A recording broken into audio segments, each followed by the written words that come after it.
long have you been skating, and how much have you progressed in that time? I've been skating for 4 years now, and I've only really developed 4 tricks in that time. I mean, it's obviously going to be a long process, but if you look at some of the pro skateboarders, such as Nigel Houston, Rodriguez, just people like that, if you look at how they've progressed in the same amount of time that I have over the course of 4 years, I mean, you would know that some of them even they've won contests, and they've just a ton of different stuff, and like some of them they've even had sponsorships by now, like at least 2 or 3. So I mean, obviously it's going to be, as I said, it's going to be a long process, but yeah, it hasn't really had that much progression yet. This is your career. Of course, yeah, it's my career. Whether it's directly correlated with skateboarding or not, I mean, if it's graphic design, film, photography, or just anything like that, if it's in the skateboarding industry, I'm all in for that, because it's been my passion for the past 4 years. So.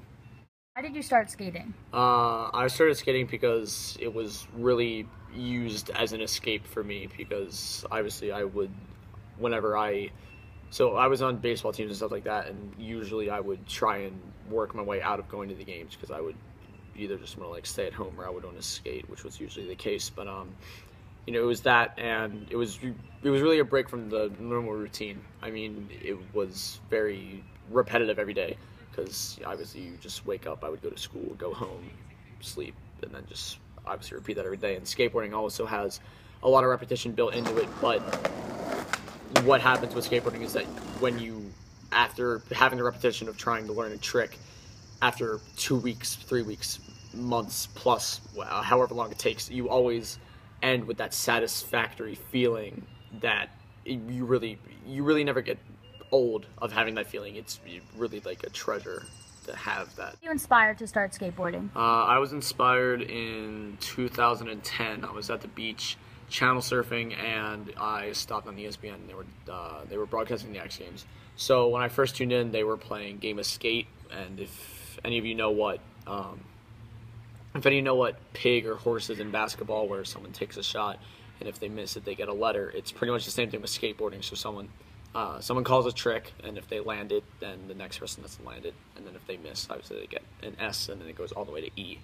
So, so they were displaying that, and then when it went to commercial, and then they played the Big Air event, and this was for BMX.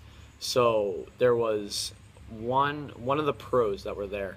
They went up onto the ramp. It's like a 3-story high ramp, and they tried to break they tried to break a world record.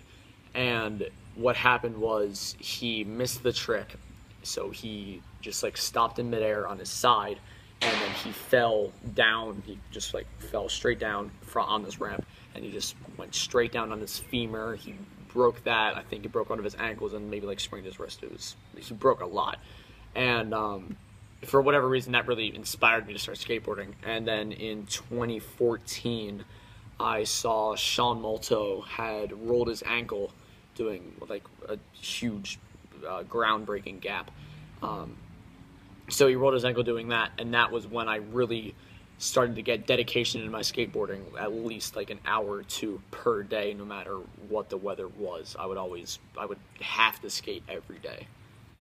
I really feel that the whole process of skateboarding is it's just a beautiful thing, because there's so much freedom involved with it, and along with that, you're just given so many opportunities to just go places and so many different things like that. And I really do feel that it's an amazing privilege to have the skill, and if you don't have it, to learn the skill to skateboard, because you're really, as I just said and we have said before, you're given so many different opportunities with this that you really wouldn't be given anywhere else. Because I mean, there's the filming, photography, design, just a ton of different aspects within the industry, and along with that, you're just given opportunity, and it's incredible, because there's really no end to it. And I really feel that some people could be afraid of doing skateboarding or anything. Just like, what I'm trying to say here is, if you're afraid to do something, don't be afraid, because if you don't go out and try it, and if you don't follow what you really want to do, you are going to end up being unhappy in life. And I personally found that out myself. But as I said, if you don't pursue what you really feel that you desire in life, then you're just not going to be happy. It's just that's the reality of it. If you aren't happy in life, then you're not going to be able to go anywhere with anything. So all I ask is that if you truly want to do something, then you need to go out and do it, because as I've said many times now, if you don't do that, you are going to be terribly unhappy, and it's going to be a horrible feeling when that happens to you.